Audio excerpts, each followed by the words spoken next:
Welcome to Watch Mojo. Today, we're looking at 10 of the most underrated games available on Xbox Game Pass.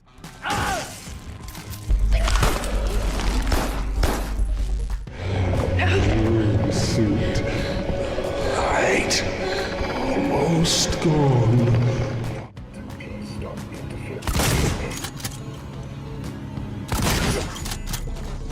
You don't want to miss out on these hidden gems. Monster Train.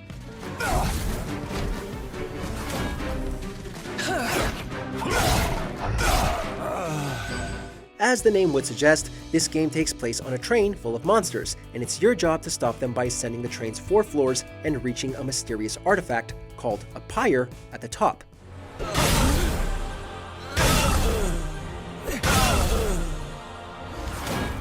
It's a roguelike deck builder in the same vein as Slay the Spire, but hasn't received quite as much love despite being equally robust.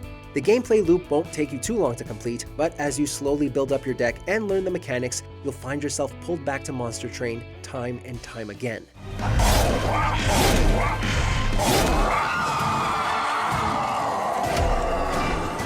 Carrion.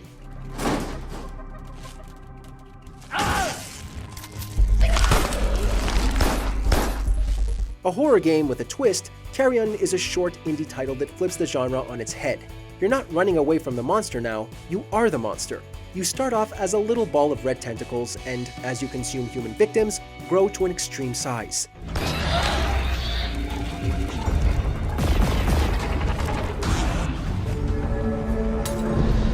It's just as fun and weird as we've all come to expect from Devolver Digital, encouraging players to be as violent and brutal as possible in their bid to escape the lab that the creature comes from.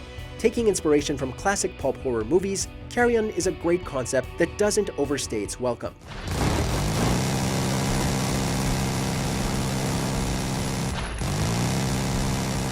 Donut County.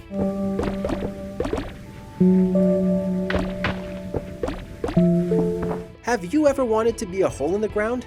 If you have, there's a video game just for you. Donut County is a unique game where, yes, you're playing as a hole.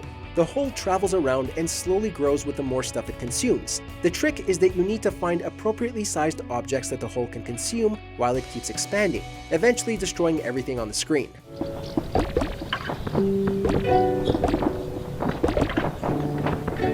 Some of the most original puzzles ever conceived can be found in this incredibly charming indie game. You definitely won't regret spending a few hours getting to know the hole and its architect.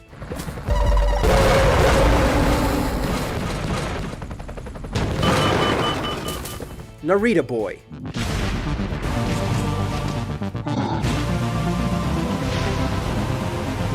'80s retro wave has been hugely popular for years, and Narita Boy is a game that caters to this nostalgia in its entirety.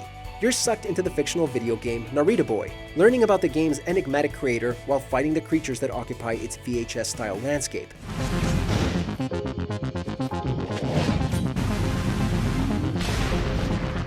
Wielding the legendary Techno Sword, you're treated to beautiful animations and an incredible pixel art world tasked with unraveling its mysteries. The combat itself can fall flat from time to time, and it has some of the worst parts of Metroidvania backtracking, but with graphics this stylish and an incredible soundtrack, you'll forgive Narita Boy for its flaws.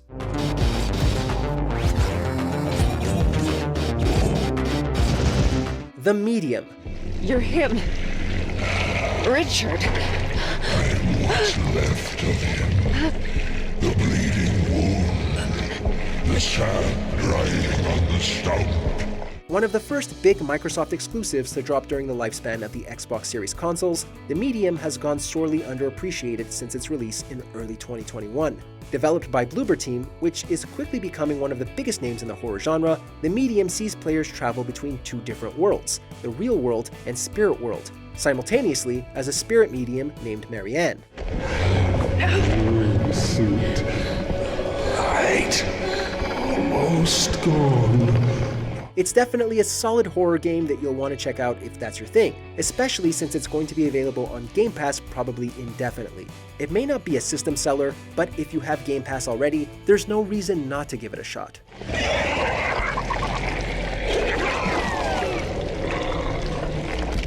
Alien Isolation.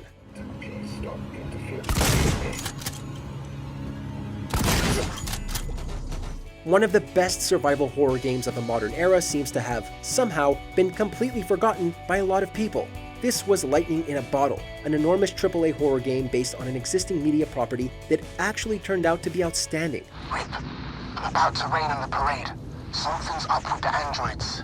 You play as Amanda Ripley, daughter of the original Ripley, desperately searching for her mother. Not only do you have to contend with the xenomorph itself, but also hostile humans and androids that might be more dangerous than anything else on the station. If you like Ridley Scott's Alien, and who doesn't, you'll love this game.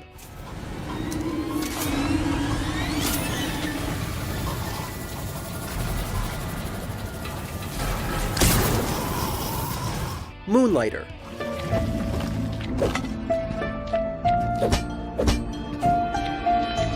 Do you sometimes get torn between whether you want to play a classic Zelda game or go back to building up your farm in Stardew Valley? Fret no more. 2018's Moonlighter is a game that scratches both of those itches at once.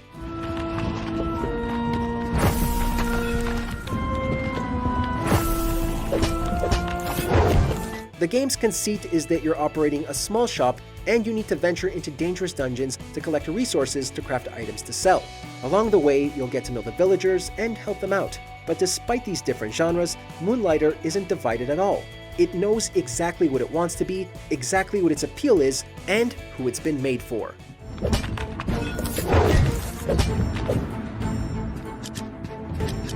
Alice, Madness Returns.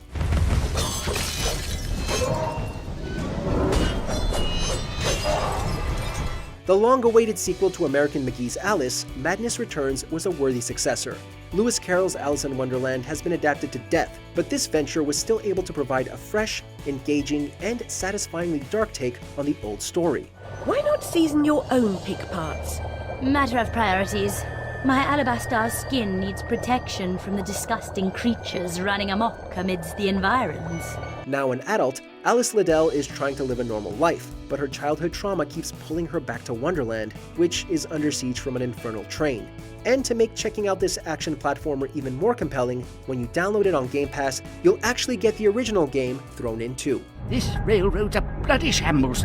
The stink is ferocious, the light blinding, the noise hellacious. Quite, Tata. I get the idea. Slime Rancher.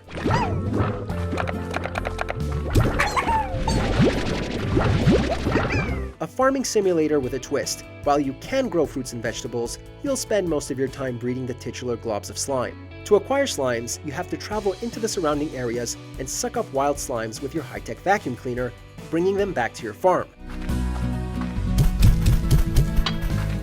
From then on, the world is your oyster, one that's spent crossbreeding slimes with each other to make new ones, being careful not to accidentally make deadly tar slimes to continually grow your farm. The weirdness and the routine are both major appeals and keep bringing gamers back for more.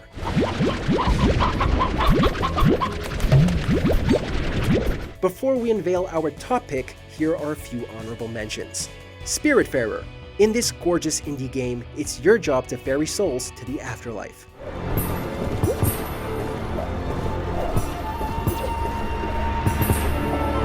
Dante's Inferno.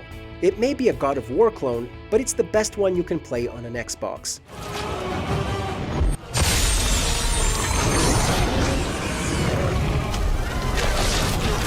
Greedfall.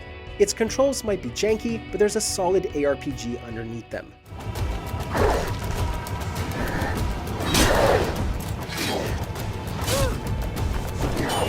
Before we continue, be sure to subscribe to our channel and ring the bell to get notified about our latest videos. You have the option to be notified for occasional videos or all of them. If you're on your phone, make sure to go into your settings and switch on notifications. Brutal Legend.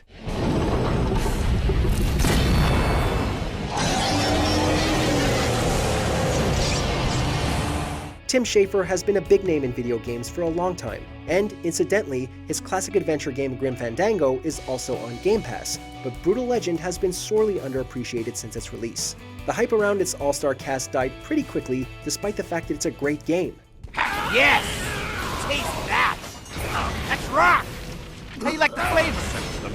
Starring Jack Black as ailing roadie Eddie Riggs, alongside many famous faces from heavy metal history, players are taken to a world drenched in musical aesthetics where different genres are factions at war. Brutal Legend is now famous for its unusual gameplay choices, where hack-and-slash combat is mixed with long RTS segments. It's not for everyone, but it might be for you, especially if you're an Ozzy Osbourne fan. So listen, if you do something that pleases the gods, they might reward you with a fire tribute. Ha ha ha ha ha. Do you agree with our picks? Check out this other recent clip from WatchMojo, and be sure to subscribe and ring the bell to be notified about our latest videos.